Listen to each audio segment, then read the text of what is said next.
Friends, welcome to Pavithra life style. நம்ம இன்னைக்கு இந்த வீடியோவில் ஒயிட் குருமா எப்படி செய்கிறதுன்னு தான் பார்க்க போகிறோம். இது சப்பாத்தி பூரிக்கெலாம் பெஸ்ட் காம்பினேஷனாக இருக்கும். இதோட டேஸ்ட்டும் ரொம்ப சூப்பராக ரெஸ்டாரண்ட்டில் கிடைக்கிற மாதிரியே இருக்கும். கண்டிப்பாக ட்ரை பண்ணி பாருங்கள். வாங்க எப்படி செய்கிறதுன்னு பார்த்துடலாம். அதுக்கு ஃபஸ்ட்டு அரைக்க வேண்டியது என்னெல்லாம்னு பார்த்துடலாம். 3-4 பத்து தேங்காய். காரத்துக்கு இதுக்கு பச்சை மிளகா மட்டும்தான் நம்ம யூஸ் பண்ண போகிறோம். அதனால 4 பச்சை மிளகா, 1 ஸ்பூன் கசகசா, ஒரு 6-7 முந்திரி, 1 ஸ்பூன் சோம்பு. இது எல்லாத்தையும் மிக்ஸி ஜாருக்கு மாற்றி நைஸாக அரைச்சி எடுத்துகிட்டு வந்துடலாம்.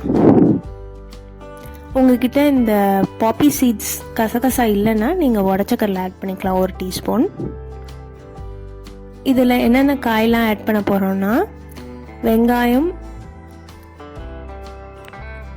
கேரட், பீன்ஸ், உருளைக்கிழங்கு, காலிஃப்ளவர் தண்ணியில் வேக வச்சு சுடு தண்ணியில் போட்டு எடுத்து வச்சுருக்கேன். அப்புறம் பட்டாணி. நீங்கள் பச்சை பட்டாணி ஆட் பண்ண போகிறீங்கன்னா ஒரு 8 hours பிஃபோர் ஊற வச்சு எடுத்து வச்சுக்கோங்க. அப்புறம் 1 டீஸ்பூன் இஞ்சி பூண்டு பேஸ்ட். இவ்வளோதான் நம்மளுக்கு இதுக்கு தேவை. அப்புறம் ஹோல் ஸ்பைசஸ்க்கு நம்ம என்னெல்லாம் ஆட் பண்ண போகிறோம்னா கொஞ்சமாக கல்பாசி, ஸ்டாரில் பாதி,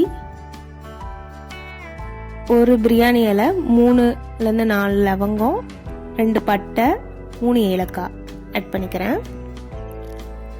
அப்புறம் குக்கரில் 3 டீஸ்பூன் ஆயில் ஊற்றிக்கோங்க. இதை நீங்கள் கோகோனட் ஆயில்லையும் செய்யலாம்.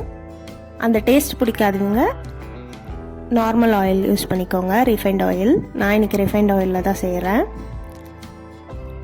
அந்த ஹோல் ஸ்பைசஸ் எல்லாம் ஆட் பண்ணிவிட்டு வெங்காயம் ஒன்று கட் பண்ணி வச்சுருக்கோம்ல, அதை ஆட் பண்ணிக்கலாம்.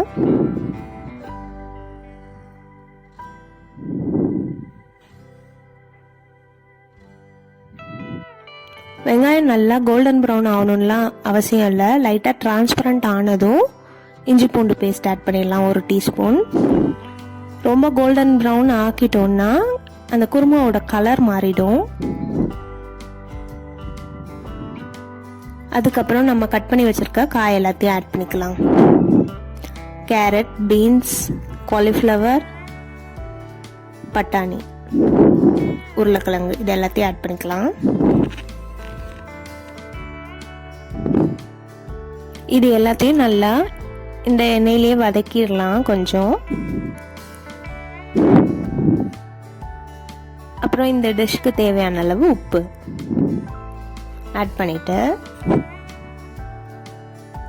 ஒரு 3 to 4 minutes அப்படியே இந்த ஆயிலே குக் ஆகட்டும் இந்த வெஜிடபிள்ஸ் எல்லாம்.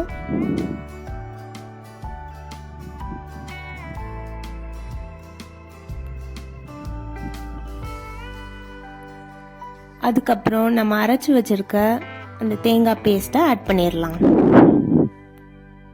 ஆட் பண்ணிவிட்டு மிக்ஸி ஜார் கழுவி கொஞ்சம் ஊற்றிடுங்க.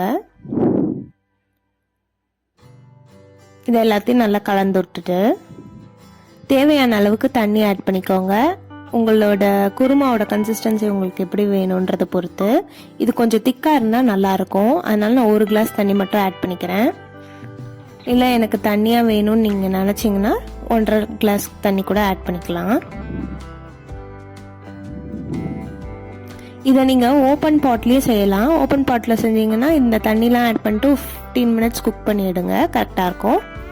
குக்கராக இருந்தால் இந்த மாதிரி நல்லா கொதிச்சு வரும்போது நீங்கள் லிட்டு க்ளோஸ் பண்ணி 2 விசில் விட்டு எடுத்துக்கலாம். இதுதான் இந்த குருமாவோட சீக்ரெட் இன்க்ரீடியன்ட். இந்த மாதிரி ஒரு 1/4 கப்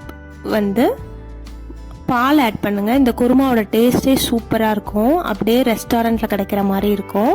உங்களுக்கு இதை ஆட் பண்ண பிடிக்கலன்னா நீங்கள் ஸ்கிப் பண்ணிக்கலாம். இப்போ நான் குக்கர் மூடி விசில் போட்டு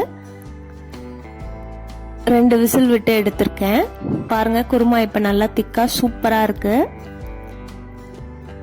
இதை நம்ம சப்பாத்தி பூரிக்கெலாம் வச்சு சாப்பிட்டோம்னா பயங்கரமாக இருக்கும். இட்லி தோசைக்கும் நல்லாயிருக்கும். கண்டிப்பாக ட்ரை பண்ணி பார்த்துட்டு எப்படி இருந்ததுன்னு கமெண்ட்டில் சொல்லுங்கள். இப்போ தான் நம்ம சேனலை ஃபஸ்ட் டைம் பார்க்குறீங்கன்னா மறக்காமல் சப்ஸ்கிரைப் பண்ணி பெல் ஐக்கனை ஆலில் வச்சுருங்க.